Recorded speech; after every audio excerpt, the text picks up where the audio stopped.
महाकुंभ में इतने लोग पहुंच गए हैं, इतने लोग पहुंच गए हैं कि सारे रिकॉर्ड टूट गए हैं। जी हां, महाकुंभ में 3.5 करोड़ लोगों ने और इससे भी ज्यादा लोगों ने, रात तक के और आंकड़े आएंगे।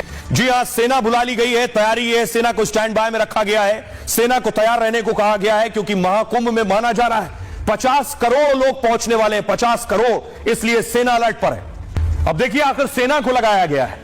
आप समझ रहे हैं, देश की आबादी है 140 करोड़ और 50 करोड़ लोग कुंभ में पहुंचेंगे, तो सिर्फ 50,000 जवानों से संभव नहीं है। एक तरफ कुंभ चल रहा है, दूसरी तरफ सेना स्टैंड बाय पर है। महाकुंभ में पहले अमृत स्नान में रिकॉर्ड तोड़ श्रद्धालु पहुंच गए। पहले अमृत स्नान में के 12 घंटे में 3.5 करोड़ लोगों ने डुबकी लगा ली, और आपको बताऊं 3 बजे तक ही 2.5 करोड़ लोगों ने आस्था की डुबकी लगा ली थी।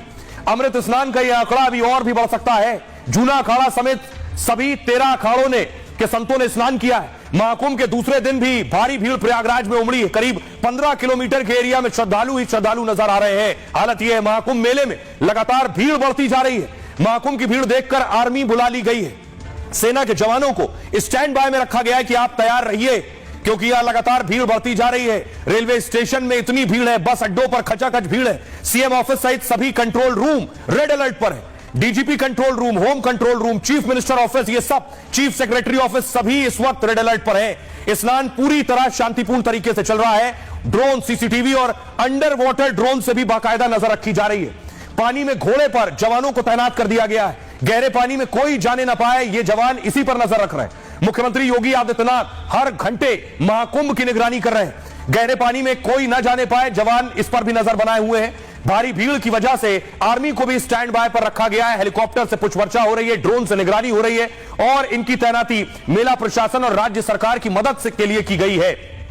फुल प्रूफ प्लान के साथ थल सेना और वायु सेना प्रयागराज में तैनात है। थल सेना के जिम्मे तीर्थयात्रियों की चिकित्सा व्यवस्था इस वक्त। प्रयागराज के वायु सेना के हाथों में प्रयागराज तक आने वाले सभी एयरक्राफ्ट की सेफ लैंडिंग है, क्योंकि विमानों से भी लोग पहुंच रहे हैं। प्रयागराज के मिलिट्री अस्पतालों में खास 50 बेड पूरी तरह से तैयार, और भारतीय सेना के विशेषज्ञ डॉक्टर स्थानीय प्रशासन की मदद कर रहे हैं। नागा साधुओं को लेकर कई तरह के सवाल मन में होते हैं। ये नागा साधु कौन होते हैं, कहां रहते हैं, कुंभ में दिखते हैं फिर कहां गायब हो जाते हैं? नागा साधु ही पहला अमृत स्नान क्यों करते हैं? नागा साधु ही आज सबसे पहले पहुंचे, सबसे पहले उन्होंने स्नान किया, आखिर क्यों? ये भाला त्रिशूल और तलवारों के साथ महाकुंभ में पहुंचते हैं। नागा साधु एक कुशल योद्धा की तरह होते हैं। मुगल काल में मुगल राजाओं ने कुंभ में खलल डालने की कोशिश की थी। कहा जाता है तब नागा साधुओं ने अपने अस्त्रों का प्रयोग किया था। इस मुठभेड़ में कई नागा साधुओं ने अपना बलिदान भी दिया। इसी वजह से नागा साधुओं को पहला अमृत स्नान का मौका मिलता है।